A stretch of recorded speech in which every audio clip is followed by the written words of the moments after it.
We know what you've come for, and now we're going to give it to you. You're listening to the No Such Thing podcast.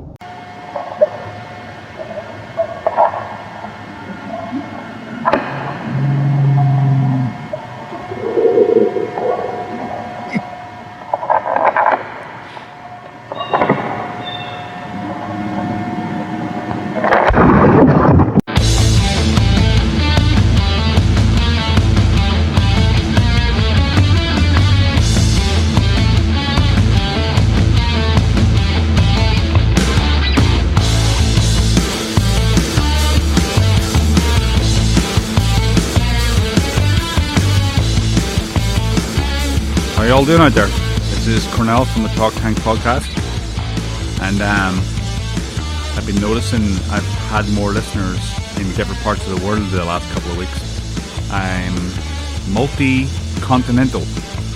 First of all, it was just North America and Europe. Europe meaning UK, UK meaning Northern Ireland, and so all of my listeners were either from Massachusetts or Lisburn, Belfast, whatever. But with every episode, you can actually look at a map of the world and see where all of your listeners come from and how many times they've listened to you. So now, like, America is being slowly painted. It's almost like, like election night and you're watching the results coming in, and some states are getting bluer and some states are getting redder. Well, that's how it is. Like, Massachusetts is like, in this case, like totally red, which means it has the most downloads. Then you've got a couple of states that are kind of purple, which means it's not too bad. Like California and Connecticut and Rhode Island are kind of purple.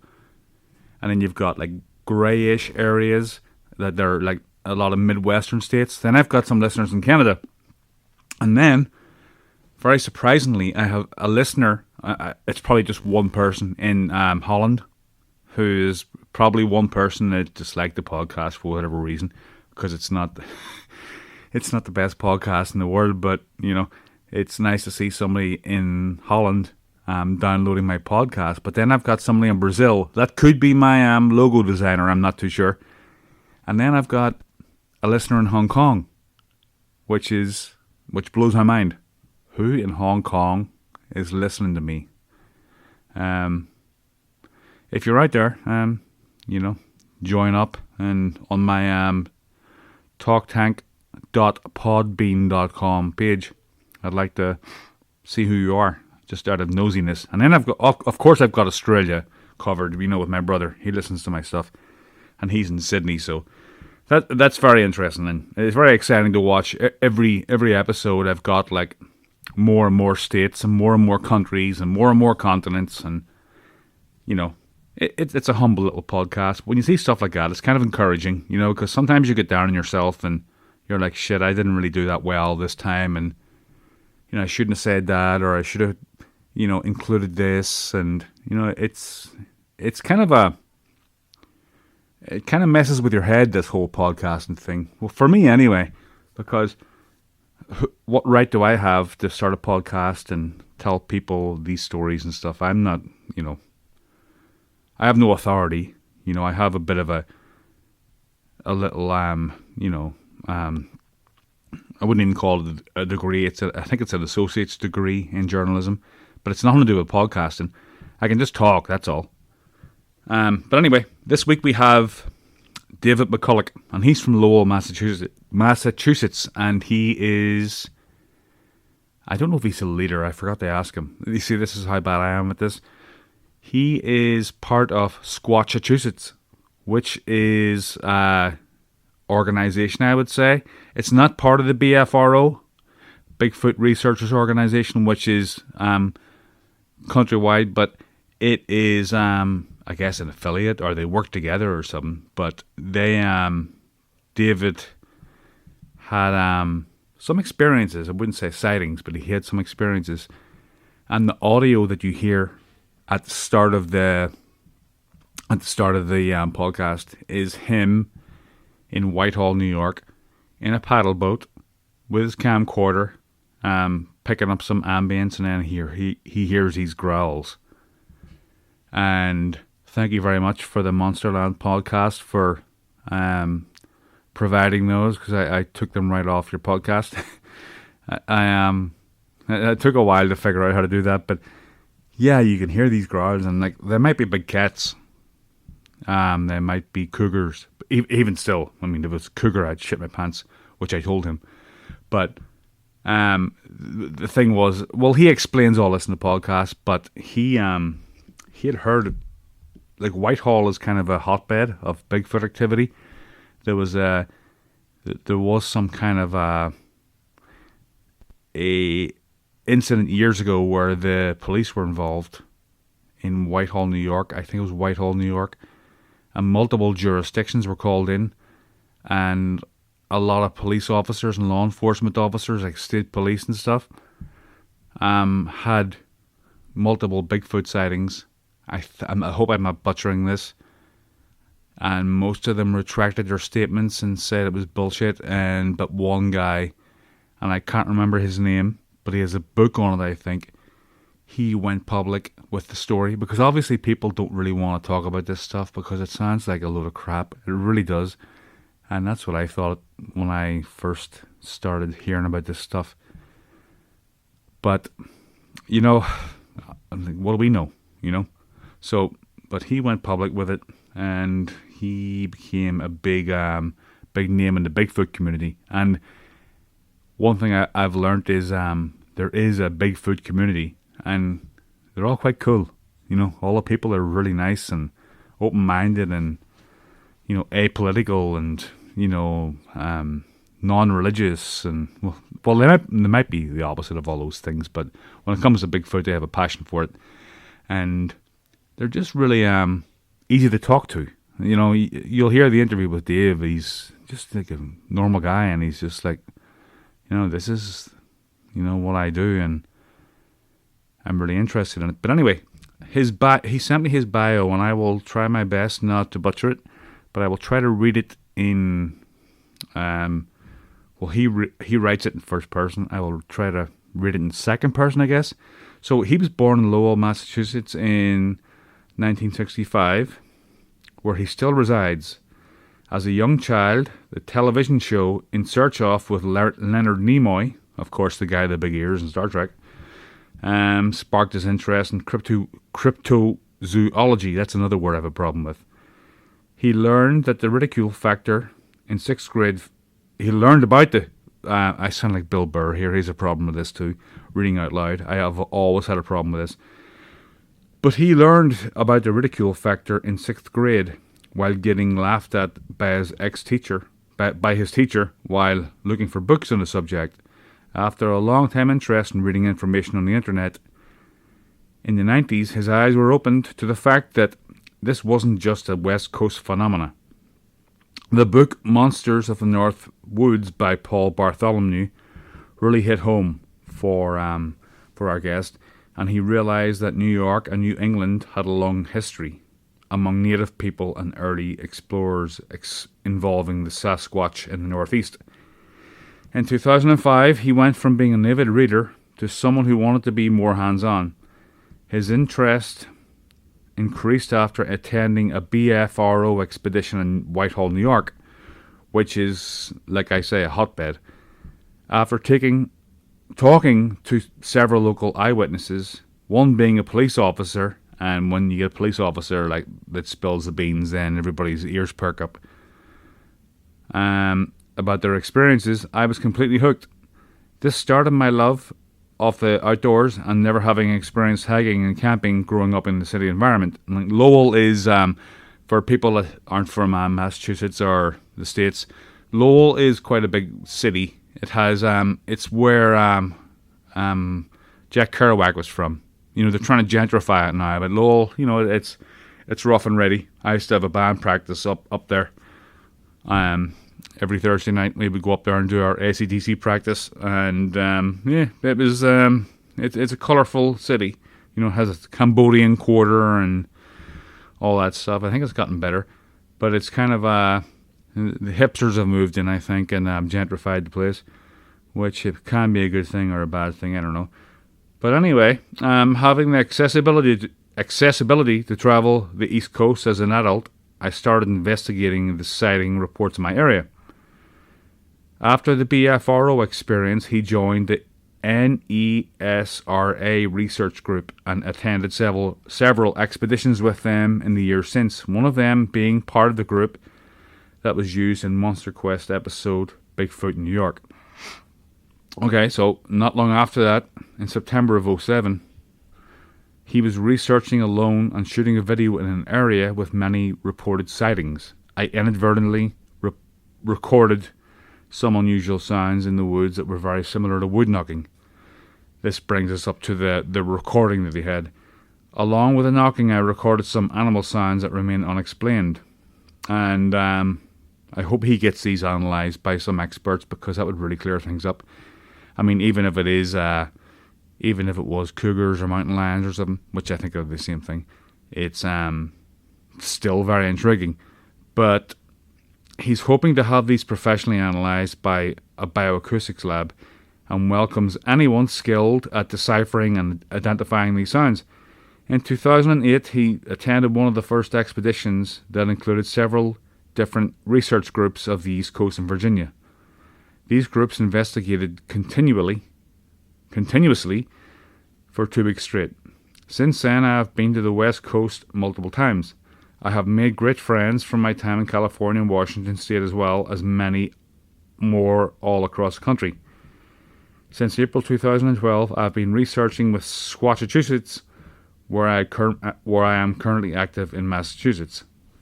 In the warmer months, I enjoy kayaking, camping, and all other outdoor activities. I am hopeful to have my own clear sighting one day. Now, that's his bio, and David McCullough is a very personable guy, and like I said in the interview, I would love. He doesn't live too far away from here, like 30 minutes, and I plan to team up with him maybe. We'll get the kids out there and get some GoPros and like go just like hiking in the Leominster State Forest area, because apparently that is like, I don't know if you call it a portal, but it's definitely a hotbed of activity. So hopefully we can hook up sometime in the spring when the snow goes away. Actually, it's almost away, because we've had a few 50-degree days, and the snow has been almost eradicated. So Leominster State Forest like borders like 5 towns, and there's a podcast called Monsterland, which is where I got the audio. Thank you guys, Maddie Blake and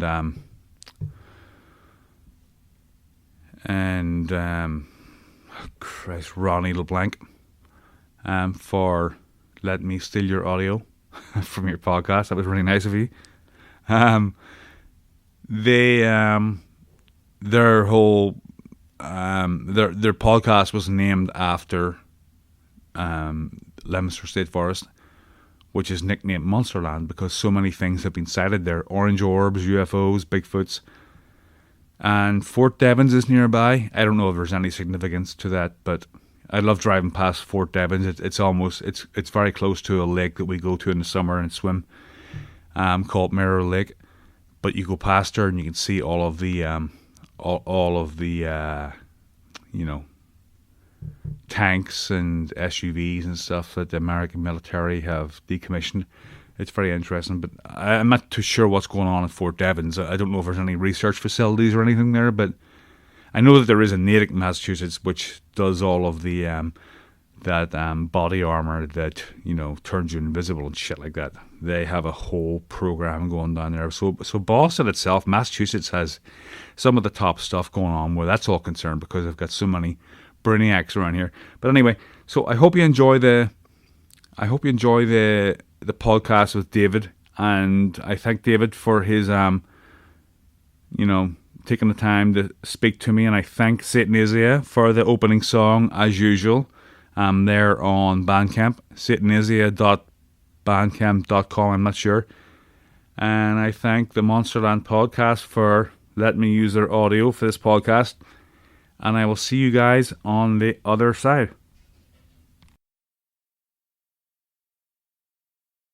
we have David McCullough from Lowell, Massachusetts, and I'm going to read your bio. I haven't actually pre-recorded the bio yet because it is that's something I do before every show. I always introduce the guest and then have some music and stuff, and you know, and I want to have that audio. Do you want to speak about that audio and what happened there? Because you know, I'm going to start the podcast off with the audio that you caught. Was it in New York? Yes. Yep. So what happened there? So you want me to? Okay, I was out during the day. It was the morning after. I was out at night researching for Bigfoot sounds where there was a sighting report a couple days before. And I wasn't prepared to be out researching. I had just took a ride in the canoe out behind the camp we were staying at. And I heard some funny sounds, what I thought were what we call wood knocking. So I just had my camcorder rolling and didn't actually set out a recorder, but I was filming the scenery while I was going along. And it picked up some odd sounds. I thought I was hearing wood knocking. And when I got home the next day, I was playing them through the TV.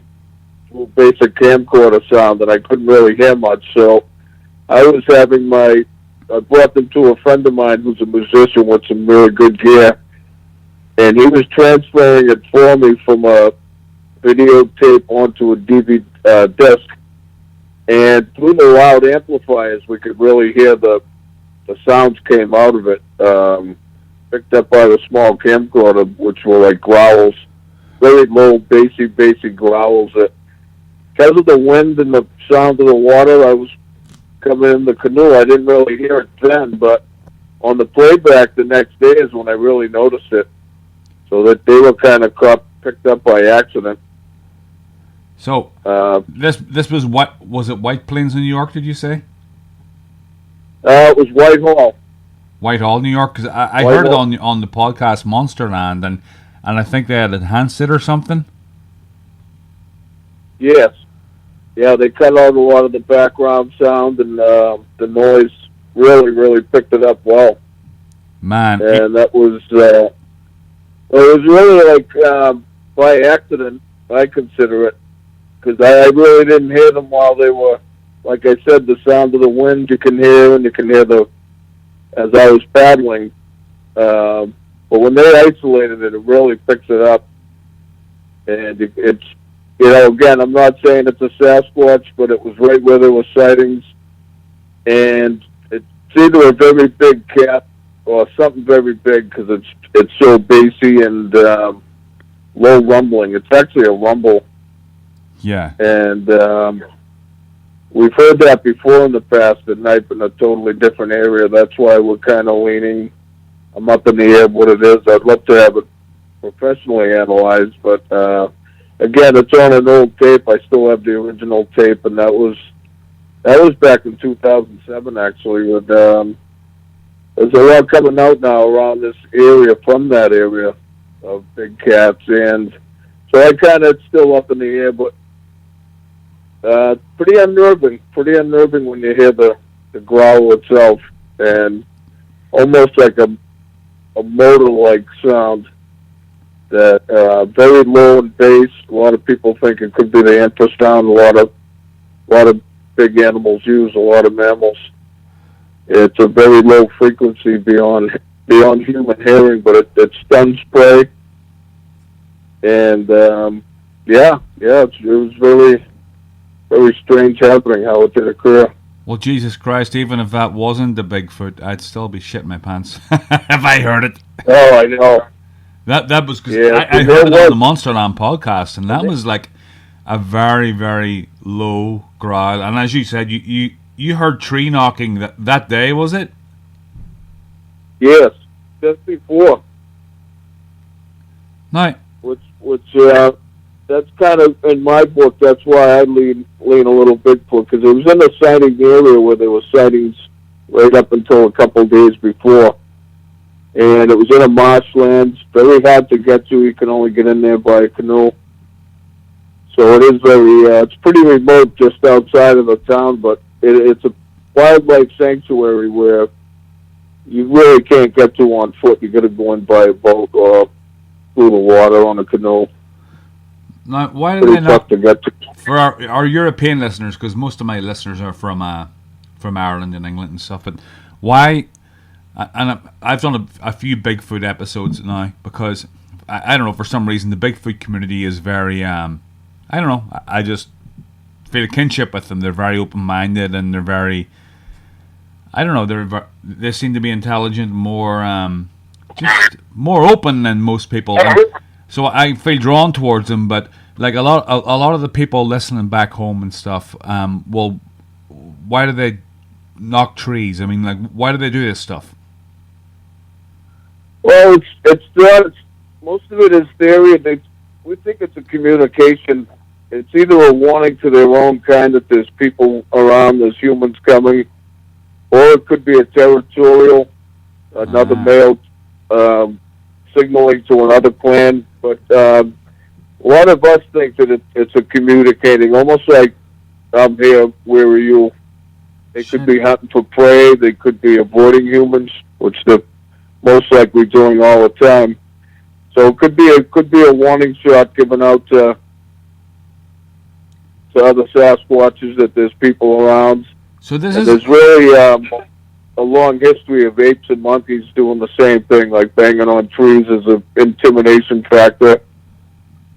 It could be to get your attention, to get you looking one way. And if there's groups of them where there's more than one, it's been reported by a lot of people that they're looking one way and they'll hear a knock from another direction. They'll get them going that way, and they'll hear so it could be another Sasquatch communicating to another one to confuse people or to get you looking in different directions. You also think a lot of people think too it's a hunting tool. They'll get their prey. If they're stalking deer, they could get them looking one way, and they can get come up from behind them, and mostly a communication tool. I think your first idea is probably the most plausible, that they're warning you, like other Sasquatches, of humans. Like that's what they used to do in Northern Ireland when the British came around, the IRA. You know, when like a British like a convoy would come into the like Catholic areas, that people would get out and like smash bin lids on the ground to make lots of noise to let the IRA members know that they had to hide their guns from the Brits because they were on their way up the street. I swear to God. So it's almost like the same kind of method. Yes. So it's also known that by something knocking like that, it's has to have hands. It's something intelligent that has hands that can swing a piece of wood like that to make the sound. It's very primate-like or human-like. It's definitely have to have two hands to swing a bat. Yeah, they're definitely post Stone Age, you know. Yes. So now, and I heard you talking about this with Maddie and Ronnie LeBlanc. I don't know if they push this or not, but I think that they push the interdimensional thing a lot. Now, do you concur, or do you think that it's that it's a great ape that has survived since, you know, some kind of yes, I been doing this early on. When I started doing this, I was primarily thinking it's it'd be great ape order, and now I'm not drawn to that, but it helps explain it why a lot of the Indians, Native Americans, talk about shape shifting, and it would explain how they can come in and out of reality almost, and people will see them and then they're just gone. Where they, I actually investigated a case in New England here where someone saw it on the trail. They got right up to the turn it made around the corner, and they got to the corner and there was nothing there at all. So there are cases where I kind of lean there could be a different kind. To me, my opinion is there's more than one kind. There's the flesh and blood great ape, like you were just saying, that Yeah. if you shoot it, it's going to bleed. But there's the other kind where I kind of lean that has the shape-shifting aspect of. It would explain how they can come in and out of reality. That they say there's another dimension that we just can't comprehend. And people have seen orbs. I've seen orbs in the woods where we've been looking, right where there were sightings, orange orbs. And I'm kind of on the fence now. I used to be hardcore. Nope, that has nothing to do with it. But now I'm open to it because a lot of people claim to have seen that. Pennsylvania in the 70s and 80s, there was a long flap of people that were reported seeing them actually getting beamed out, a different type Sasquatch-like creature, but they had glowing eyes, and they looked either more mechanical or more alien-like than like the Patterson Sasquatch, to say, or an animal like that looks more animal and ape-like. So there have been cases of both. It's very, it's the $1 million question, I always say. But I wouldn't rule it out because I've never seen anything like that, but I have seen the orange orbs in the trees, strange lights in the trees. Now, describe those now, because a lot of people aren't familiar with these, and I keep hearing about these orange orbs, and they seem to be, like in Leominster State Forest and stuff like that, and they seem to be aligned with like UFOs and Bigfoot. I really wish I had an answer for it, but the ones I saw were just come out of the bushes, very small, almost like the size of a baseball, or very small shape, but just in the blink of an eye, gone. A couple of swirls, and they're just the one I saw shot straight up into the sky, and it come out of the bushes where me and another guy were just sitting most of the night. And there was a sighting there the day before, a very recent sighting. This was also in Whitehall, New York. And again, we just heard the twigs moving in the bush. We turned around, and this thing just floated out of the bush, very small, like a ball, and shot straight up into the sky. In the blink of an eye, it was gone. And I know some other people that have seen that. A lot of people have taken pictures where you don't see them, but then when you see the picture, there's orbs in them. And somehow they could be connected. Again, I don't have an answer. I wish I did, but there's not enough investigation into orbs because people seem to see them a lot. Yeah. Some of them could be mistaken by, they say swamp gas or energy, but what I saw wasn't. It moved. It moved and hovered, and then it just shot straight up into the sky, and it was just so fast. If you blinked, you missed it, and very mysterious. And we saw some other lights on another time on a different expedition that the tops of the trees all lit up. This wasn't like an orb, but it was just more of a solid, almost like it was just heavy beam shining onto it. So we all spun around to see what the source of the light was coming from, and there was nothing there. And then it was just all out and pitch black again. Very, that wasn't an orb, but it was very unexplained lights, and not one solid object or anything where the lights came from. It was very bizarre. Very bizarre. Now, have you been down to the Leominster State Forest? Have you investigated that place?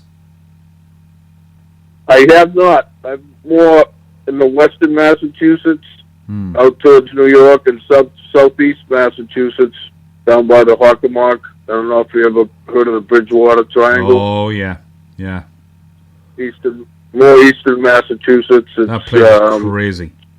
Much more different environment from western Mass, being more mountainous and forest. Southeastern Mass is more swamps and low-lying.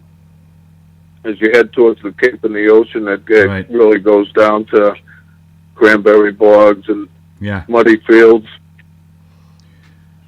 We went down to the beach one day, and it takes you right. Isn't it right down by Route 24? It takes you right through the middle of it. Yes, I think it does, and then there's Yes, a beach goes right right at the end of it. It's like a state beach, a Horseneck Beach or something like that. But I took my son down there one day, and I was telling him all about it. He's fascinated. He wants to go out on one of these like Bigfoot hunts and stuff. He wants to go to Leominster State Forest when the thaw starts to happen and the snow goes. We're going to get a GoPro and like just go just walk around and see what we can see. He's fascinated by this kind of stuff. Oh, sure. That's good. Yeah, it's good that young people, seems to be a lot more young people since the show Finding Bigfoot came out about almost 10 years ago. It's more mainstream and a lot more children into cryptozoology than before. Now, was Finding Bigfoot, was that Les Shroud? Was that his Survivor Man? Les Shroud? Yeah, was that Les Shroud's Survivor Man? He did a whole series on that? Or was that a different thing entirely? Yes. No, he did a good some Bigfoot episodes. Yeah, I think he did a whole season that he had Bigfoot episodes from different parts of the country. Yeah, he did a good job. He went up to British Columbia and stuff and had some amazing drone footage. And he was kind of, I was, he seems like a meat and potatoes kind of guy, but he was very convincing because he was like, yes, kind of convinced he actually picked up some footage by accident. They found out after the episode that he always carried a handheld GoPro facing himself. Right. And they spotted something behind him up in a tree. They think it was a smaller juvenile. And he even highlights it. They might be able to find that on YouTube or something. But they didn't know it at the time. But while he's talking, up behind him, there's something moving up in a tree, black object. And come to find out, he's even convinced it was a Sasquatch, a smaller one, but up in the tree behind him. That's in the past couple of years since we've been out now, we've been looking more up because we're always walking along, looking down at the ground, looking for footprints and that you don't realize that people have seen them up in trees, the smaller ones. But it could be a good hiding spot while the adult is, maybe digging for food or finding something to eat, that they go up, the young ones go up in the trees and just crouch in a nook where you wouldn't even see them. You probably most of the time walk right by them and not. Like I said, we're all looking down. We're going to start looking up in the air and utilizing like the laws. People are starting to do that. I've noticed a few people, as they're walking down the trail now, they'll have a camera on their backpack facing behind them because it seems like a lot of stuff they'll either, they call it paralleling people. Right. Where they'll walk along, or they call it escorting. If they do intimidate you and bang stuff, they'll follow you out back out to your car to make sure you leave. People reported that a lot, that a lot of action starts when they're on their way out. Or when you get there now, we've noticed the last year or two that a lot of times when we get there now, we get out of our cars and you shut the door. Within a couple of minutes, you'll hear something then. That's why we think, because we got no gear out, we're not recording yet, but that's why I was saying it could be a knock to alert other Sasquatches know, okay, the people are here. I always joke about that they know we're here. As soon as we get there, they hear our doors closing, and I think they have a heightened sense of awareness and noise, and who's a threat, not what your intentions are. They seem to know if you're out there looking, we're getting all our gear on, or if you're just an innocent, going out to go fishing or go for a hike. It seems like they have. A lot of researchers have said that they call them sentries, where they'll put some out around the clan and alert them that, okay, there's people around. That's why we lean towards a lot of those knocks or warnings. Not warnings for people, but warnings for warning other creatures that the people are around. Just a thought. Again, a lot of this is all theory. I wish we had an answer, Well, now, you go out investigating a lot. Do you just go out by yourself, or did you go out with a crew? Like you're part of Squatchachusetts. That's very hard to say with a couple of Guinness in you, but you're part of Squatchachusetts. Yes. Now, is that part of the BFRO? No, it's a separate group, but we work together. We work, actually, a few of our investigators are BFRO investigators also. We started the group before we kind of joined up with them, and now it's mutual. We do cases for both, and we're primarily in Massachusetts. The BFRO is all around the country. It's in every state in the country, and it's a national organization. That's been, I want to say, since 1995. They have over 3,000 reported reports that have been investigated, and then there's plenty more that still haven't been. It's probably the most renowned database as far as if someone sees it and knows nothing about Bigfoot and they Google it, that's probably the group that'll come up first. It's just such long established that it's if someone sees something and wants to know something, someone else might say, hey, you should report it to the BFRO. They have a database that's been ongoing, still getting hundreds of reports all the time, plenty of cases that still haven't been investigated. And I want to say it was 2 years ago, they went over 50,000 reports. 50,000? Jesus. Yes, and that, again, that's all over the country, and that's since 1995. So, and it's still very active, very busy. It's constantly reports coming in. And a lot of them, like I said, a lot of them haven't been investigated yet. There's just so many of them that. And again, a lot of them are pranksters just calling up. They want to, since the show, there seems to be some of that too. But it seems since the show also that it's more mainstream and people are more willing to talk about it. It's not as far-fetched as, in my opinion, it gave it some credibility to witnesses to actually, it's hard enough to get people to talk to it, but then to get people on TV and on camera about it. A lot of people just don't want the ridicule factor and don't want nothing to do with you get to almost convince them that they can remain anonymous, and some people it's therapeutic. It's a place to report it and actually talk. Like some of the conferences I've gone to, there's people that have had to keep it bottled up. You know, if their own family and friends will laugh at them. It's not something you just, hey, I saw a Bigfoot. Right. You get you're putting your reputation on it and then your credibility, actually. That's why when we talk to credible witnesses, it really runs a lot when there's straight shooting sense kind of people that just know they saw something and they want to share it with someone. So we've seen people reliving it and they'll start, shaking or crying. We've seen people cry, like big, strong hunters that all of a sudden they change their reality because it's something they don't understand, and they, especially if they've seen it through a scope and they've gotten a good look at the face and they know, That's right, yeah. If they're out there, especially long-time hunters that they know it's not a bear, they know it's not another animal that should be out there. In fact, there's been many that have got a good look at the face and say, this is some type of human. If I can't kill it, it's not a lot of them have said that, all around the country that I couldn't shoot it. I had it locked up with my sights, but, to them it wasn't an animal. And it scared them. And I know people that have stopped hunting. They'll go to another place. I'll never go back to that area again. And some people altogether have given it up. Just one guy was telling me it ruins his love for the outdoors. And he goes, I've been hunting my whole life. My father had me out when I was a kid. He was hunting his whole life. And he goes, I don't enjoy the outdoors anymore.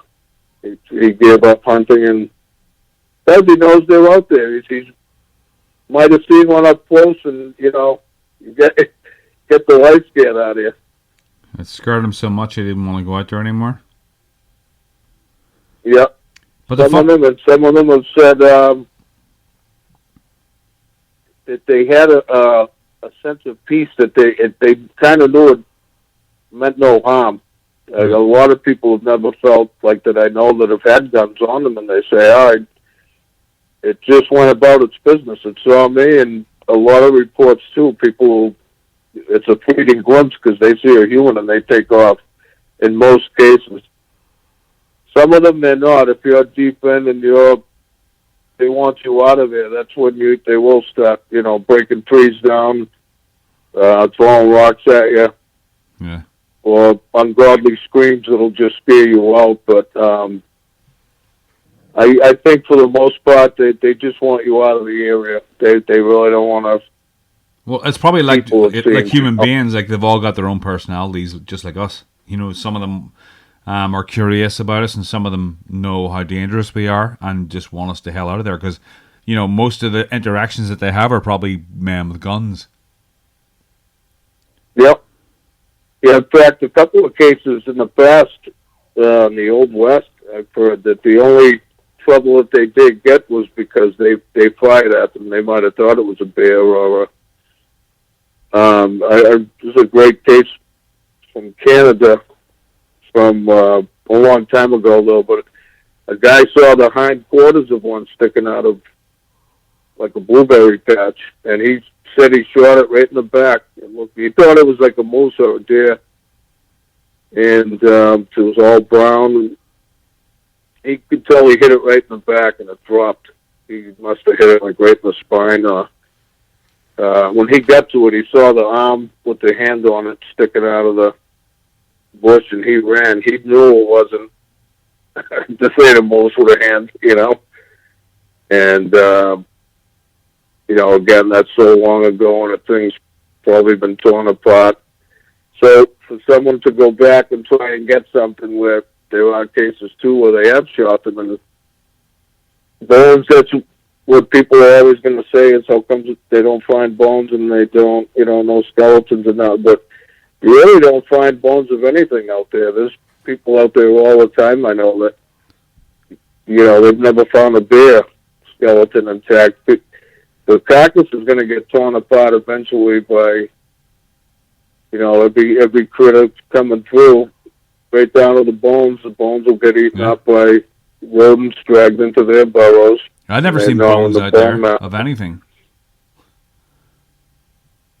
Yeah, they staked they did a study. They staked a deer down, a fresh killed deer, and within a month they had time-lapse cameras on it and watched it, and it just got picked apart by everything. By less than a month, there was no sign of that was a fully intact deer, a fresh killed. Huh. Yeah. Right down to all the critters where it's just literally gone. The bones are picked apart and dragged away. So that's something that was a study right out in the open. You're going to think if something happens way out in the brush, and it's already in a hidden area where, to people to stumble upon it. I've been out in the woods, and I haven't even been out as long as most researchers that I know that go out all the time. And I don't know anyone that's found really bones of anything. You might find a single bone here and there, but the odds of finding a dead Bigfoot or anything are just like you wouldn't even consider it. And it's tough to find the remains of anything, really. I mean, unless it's freshly killed or just died recently, it's not going to last long out there. And they were saying, I read a thing that even in Africa, it took them forever to get an intact dead chimpanzee. They had to get one out of captivity because they could never find one in the bush. It's like with gorillas, they only discovered gorillas, I think it was like 100 years ago or something. I think we only had evidence of gorillas. Yeah, that's right. It was like... So for some... Yeah, that was just like a mythical man, like, that was supposed not to exist. Now, have you had any UFO experience? Because my barber, it was weird because he just a barber, and I was like saying that I had this podcast like just covering the supernatural and stuff, and he's like, oh yeah, I've seen a few UFOs. I'm like, really? He's like, yeah, just right in Clinton here.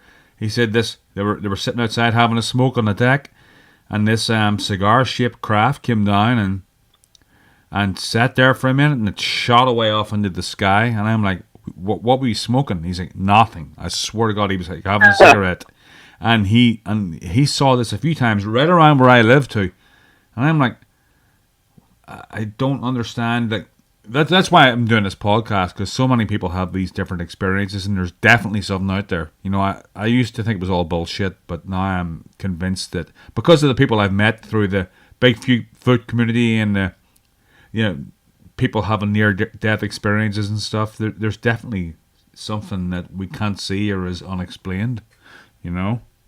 I agree for 100%. Well, like what you were saying about you met this cop out in New York and stuff, and he was telling you about a Bigfoot sighting and stuff? Police officer? Yeah. Oh, actually, the Whitehall case is probably one of the most famous cases on the East Coast. There were several police officers from Whitehall and Vermont State Police, New York State Police. They all Whitehall, New York is right on the border of Vermont. So when it went over the radio, New York State and Whitehall Village showed up, and Vermont State Police, and I believe a local, I think it would be I'm not sure. Fairhaven is the next town over the border from Whitehall. So there was 4 different police units. So it'll be New York State jurisdictions, Vermont State. Yes, and they basically had it in a field where it's a long story, but it's probably the most famous incident in. Put it on the map on the East Coast, and that really drew me in. That there's a book about it by a good friend of mine, Paul Bartholomew, and it's called The Monsters of the North Woods, and it's all the cases that have happened in that area, but it really, really gives a good coverage of that was 1976, that incident, where they kind of had it surrounded in a field, and they all saw it, but a lot of them denied it. But there's one that stayed. A couple of them actually drove out of the field. They were scared. They hopped in their cruiser and left. And this one guy approached, and they got the floodlight right on it. And it was literally right in front of him, right in front of the car with the light on. He drew his gun. Brian Gosselin was the detective. He's done a lot of research afterwards. Actually, he still researches up there, and he's pretty much one of the only ones that went on record, afterwards, that he's been on several programs. He's wrote a book, but very much still active he has a research group up that way, and they still go out up in that area. So that's why you were in Whitehall. Very convincing case, because there were so many people involved. The whole, it really still draws a lot of people. Still go up there just to, drive that road, and the history up there is incredible. Long time. Yeah, I want to get out to Leominster State Forest once the snow goes away, and definitely do something like Sure. that. Yeah, we could hook up sometime. I'm not far from there. I'm about half hour, 40 minutes. Yeah, I'm like 20 minutes from there. Got some friends out there. Ronnie LeBlanc and them. They research out in that area. Well, you heard the story, I think it was actually on his podcast, about the guy that he knew, and he went for a walk, and when he came back the same way, he found the footprint, and then went out and took a mold of it. Yes. That was a crazy story, and the guy actually called. I don't know how the story went, but there's something going on in Leominster State Forest, and I didn't really realize how big it was. And like when I drive up Route 2 and you see it, it is very foreboding. That whole area is It's huge, and there's so many entrances, and it borders so many towns. I don't even know how to get in there, but I really want to visit it this summer and like do a bit of hiking around there and a bit of investigation. Yeah, it seems like a great place. I've been out with Ronnie a couple times out that way, and there's just so much history of Bigfoot and UFOs in that particular area. But that whole stretch, once you go out Route 2, it just gets wooded and more wooded and more wooded. And all those border towns in New Hampshire and northern Mass, there's some old cases along the border. Ashburnham. Ashburnham, yeah. It's amazing. There's some old cases in the BFRO, actually. And Crystal. It seems like it's all connected. The forest, the power lines, the railroads go through it. There's just so many places if you wanted to hide and go from town to town. There's a lot of trails, actually, that the Mid-State Trail, it goes actually crosses from the border of New Hampshire, it goes straight down through Central Mass to the border of, it's called the Mid-State Trail. Huh. Yeah, it goes from it'd be Connecticut, from Connecticut to New Hampshire. Well, there's so many trees. I mean, when I first came to America, like 19 years ago, I could not believe how many trees there were, because a lot of people, you know, in Europe and stuff, there's a lot of farming and stuff, so they just like decimated all the trees. But in America, when you come here and you fly on a plane, I mean, you go over cities and you can't even see the cities because there's so many trees. But it's for a European listening to this, the expanse of America and the trees and stuff. Like, I mean, there's got to be some undiscovered stuff in there, and like to think of Bigfoot and like Sasquatch and stuff to be an actual physical being is not that far fetched. For me, it isn't anyway. I've come to find that out. No, it is very, very. Actually, from coast to coast, there are pockets of, once you're out of the big cities, it becomes very rural. And if you did need cover, which there's cover, you know, like I said, down the coast, out west, north, you into Canada, there's all the New England states, all the states heading west and south, Appalachian Mountains. It's, you know, I live in the city, so a lot of people, they don't, until they're out there in the woods, they think, they don't think of that stuff because they're in the city and the buildings. But once you're away, even parts of Massachusetts, and which is not considered a very wooded or Sasquatchy place if there is one, but plenty of cover, and they say the three things they need is food, cover, and water. Well, there's plenty of, like you just said, there's plenty of woods, plenty of rivers, streams, just plenty of habitat, in my opinion. That's why there's reports in all the states.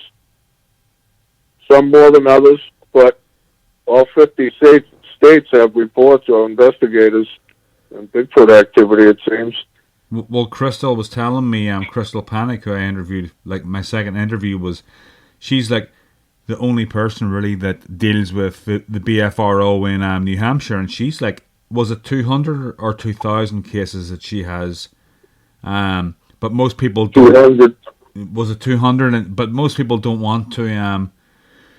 They don't want to say anything because they don't want people on their property. There's a whole big property issue here. So that's what she was saying. And, yep. You know, so it's almost like that Shadowlands, that paranormal thing with Spidergate Cemetery and stuff, and Blood Forest in Lancaster, that people don't want to.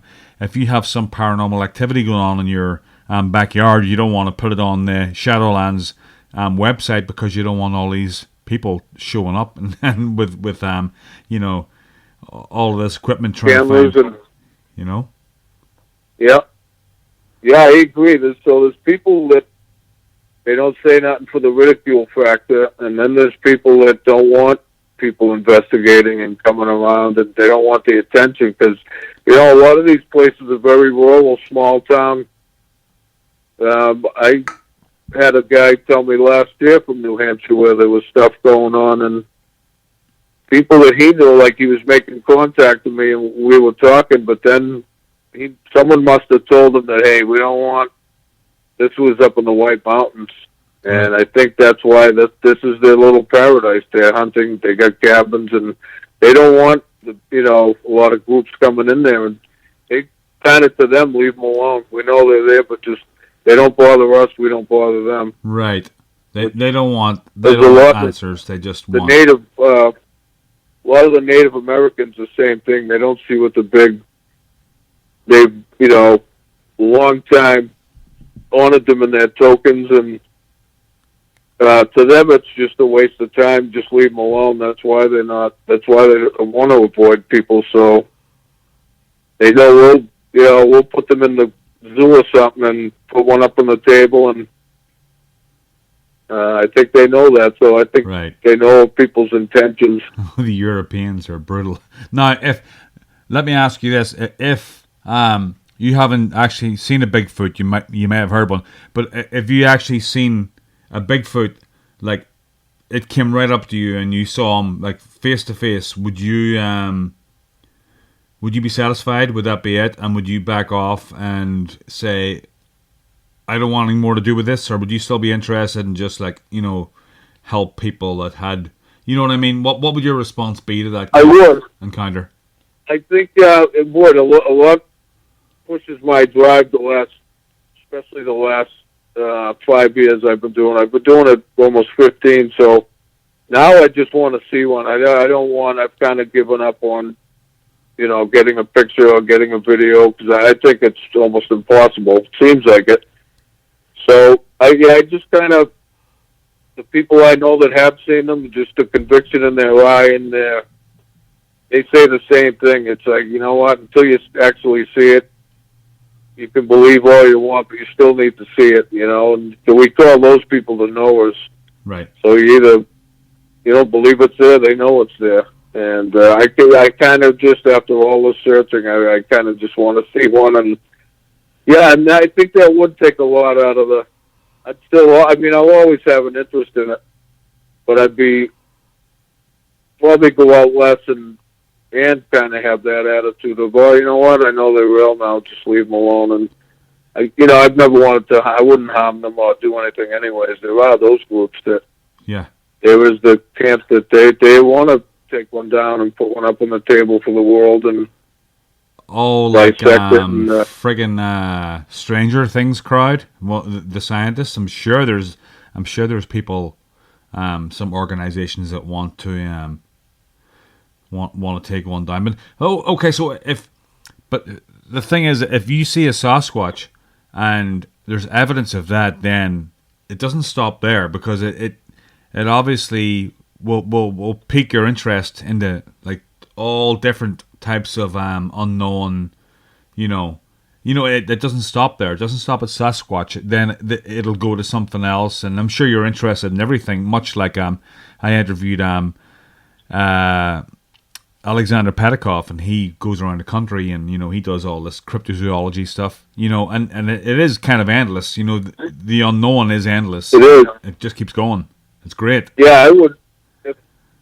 If I did see one and would know that's real, I would I wouldn't move on, but I would get into a different, like, okay, been there, done that, now I know it's real. Yeah. I was actually, when I was a kid, I was first into the Loch Ness Monster and a lot of the lake monsters phenomena. So I was into that long before the Bigfoot, and I kind of, people are still coming up with odd videos, and people still reporting sightings. There could be something there too. So if something this big can remain that hidden, there's got to be something else out there that we know. And I've seen the orbs myself. I've seen the weird lights in the trees. So I know it just seems like there's plenty of that stuff in this part of the country that, lots of UFO sightings, lots of Bigfoot sightings, lots of different paranormal topics.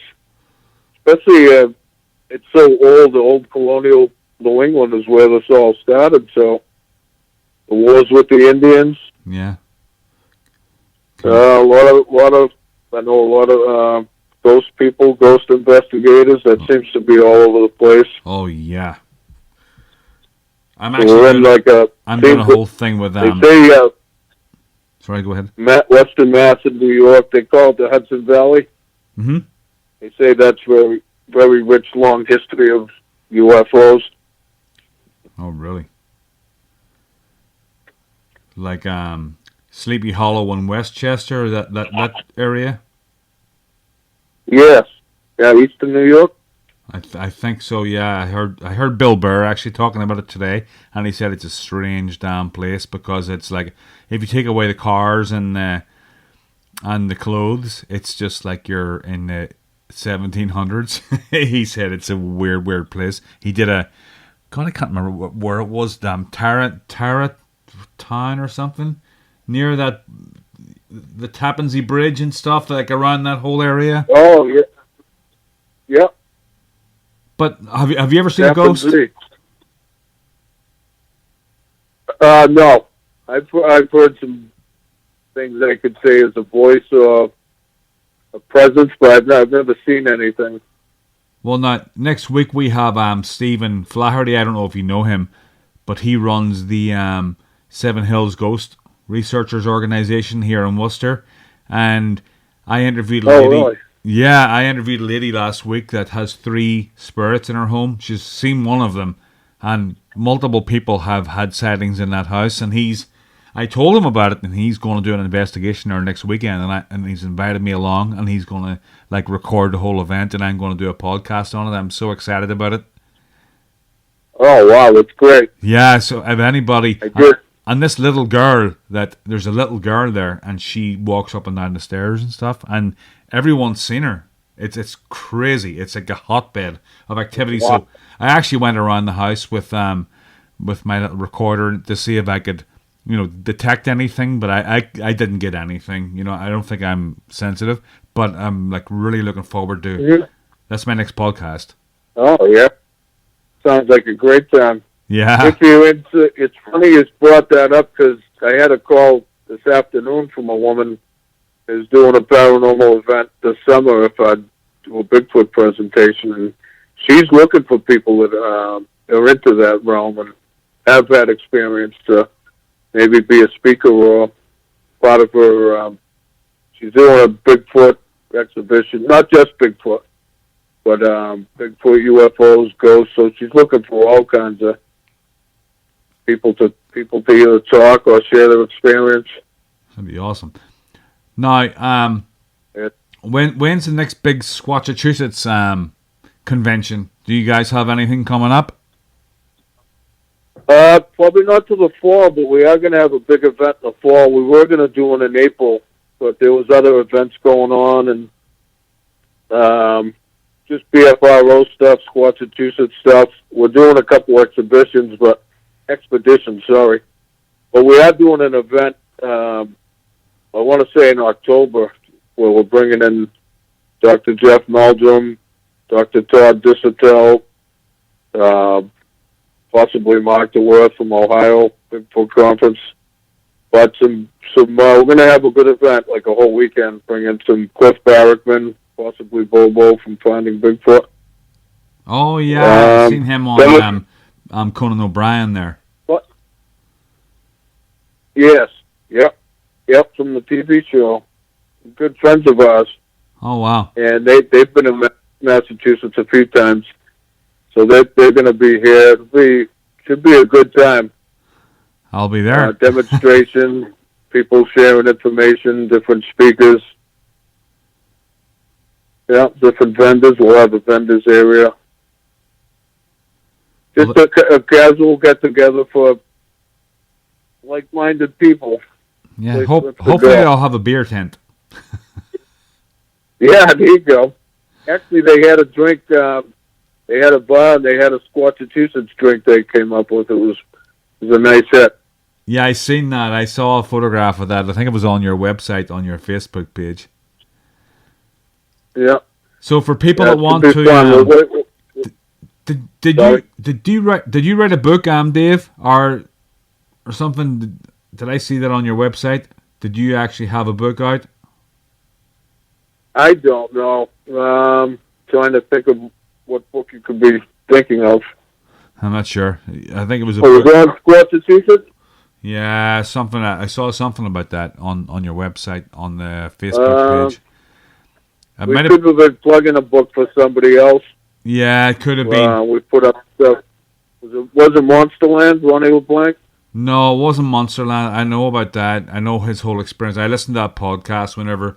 That podcast is one of the best out there. It's got great production, and those guys are very, very dynamic. They're a lot of fun to listen to. Yeah. And yeah, great guys. Yeah, I love, and they live not too far away from here. I'd love to, go over there and check their studio out or whatever they have. But I know that they have, they're the real deal. Yes, it could have been a book that a lot of times friends of ours, if they come out with a book, we'll promote it on. That might have been a book you saw. Huh. So now, how many members do you guys have? Well, we're up around 800 as far as site members, but active field researchers, we have about 20 to 30. Oh. That will get together on expeditions, go out and investigate cases. That's so much fun. It seems this year a lot more are supposed to be coming out with us.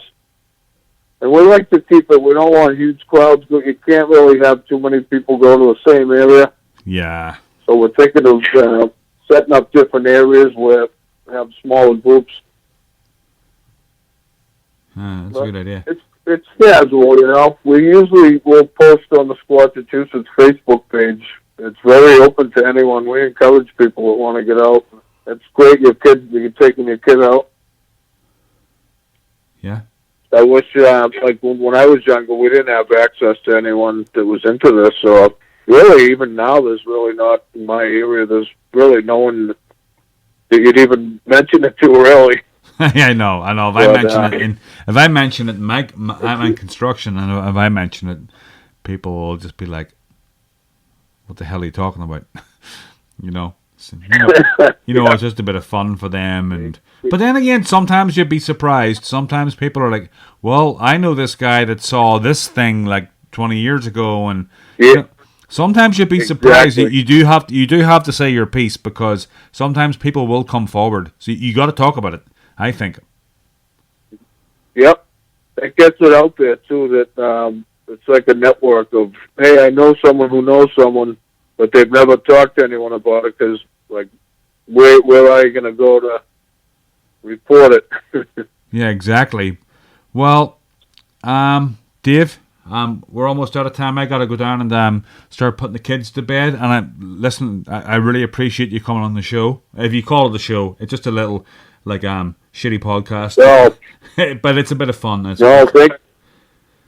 Absolutely, and thank you very much for calling me and asking me to be on it. And anytime you ever want information or talk about it, you got my number now. We're close. We'll have to meet up, possibly out in the limits of the state. Oh yeah, we'll get something going for sure. I'll get my son out there, and we'll I definitely want to go out and investigate that place, because now I'm fascinated from hearing Ronnie LeBlanc and Maddie talk about it. I'm just totally obsessed with it, and I want to go out there and see what the hell's going on. I want some kind of experience, because I've never had an experience before of anything. So, but I'll let you know how next week's ghost podcast goes, because that's going to be very interesting. There's only going to be me, the investigator, and the lady that owns the house and her daughter, I think, and they're probably going to have the lights off, and he's going to have video of the whole thing. So it's going to be a blast. I can't wait. Oh wow. Yeah, I would definitely like to follow that and keep in touch. Yep. Well, very interesting. Let's stay in touch, Dave, and thanks very much for coming on the show.